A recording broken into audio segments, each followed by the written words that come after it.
What's up, guys? So today we're going to be talking about illusion and clairvoyance. Let's go.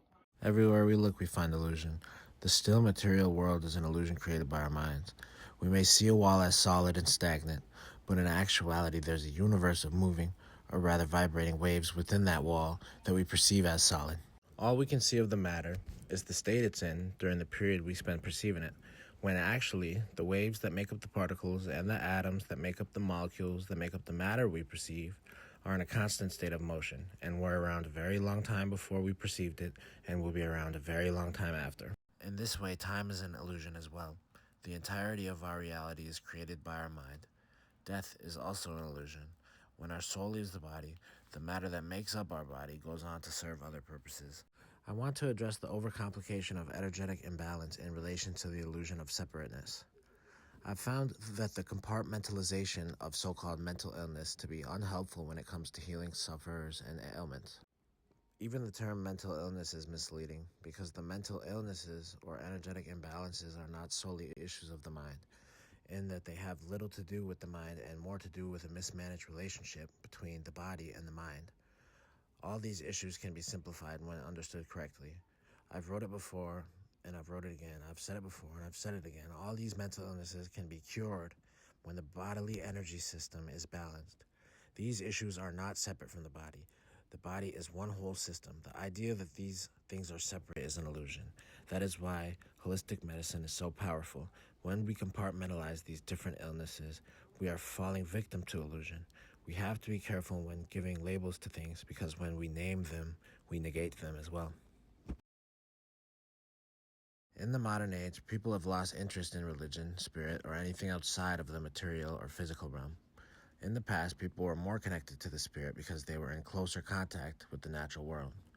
In days of old, when people lived off the land, people's senses were highly attuned to their environment.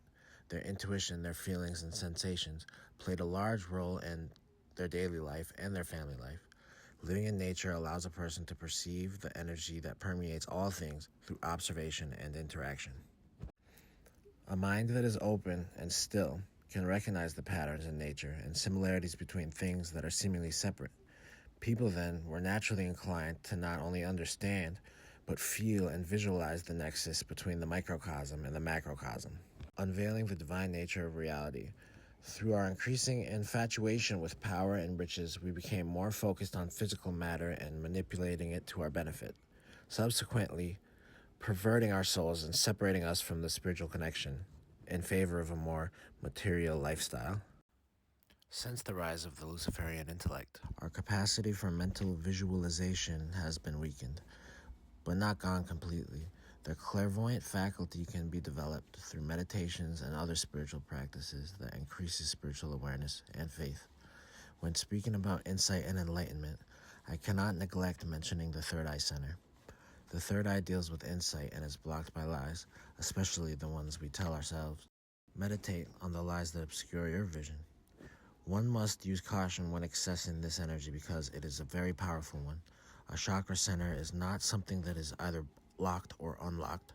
There's no on or off switch like some people believe. A lot of spiritual teachers and content creators will say how to open your third eye, like it's something that can be closed or opened like a door. This is misleading language.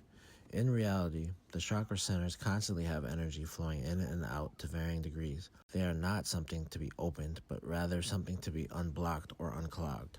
The third eye can be especially volatile when other centers have been neglected. It deals with truth. Truth can be hard-hitting. It's a high-frequency resonance, so it's powerful and can hit you like a bus. If you're not grounded on earth and in reality through a balancing of the lower centers, a seer can be lifted off their feet into the realm of madness and confusion. Be warned, it is best to be physically fit and to be full up with love before diving too deep into your quest for knowledge. Practice yoga and meditation, study the lower centers, for they will be your anchor. Also, don't forget to engage in honest dialogue with trusted loved ones. The love and trust will be our tether to reality when accessing these powerful energies that exist within the higher realms of consciousness. The word clairvoyant comes from the French words clair, which means clear, and voy, which means to see, in the 1600s. It was used in England and France by educated people to describe an individual with a keen insight and perceptive abilities. Clairvoyance is essentially the same as having imagination, being able to accurately visualize potential future outcomes of either the natural world or of individuals. And when you get really adept at it, it will begin to feel like a mystical power. Having a knowledge of history will also serve to sharpen your visualization prowess. Combine historical knowledge with scientific knowledge in a still mind, and you have quite a powerful psyche. Now let's ground all this talk of illusion and clairvoyance in some solid science. Think of it like this. Our brains are like supercomputers, constantly processing info from the world around us, even stuff we don't notice consciously. First off, illusions aren't some mystical trick. They're just the brain filling in gaps in reality and stuff we can't explain.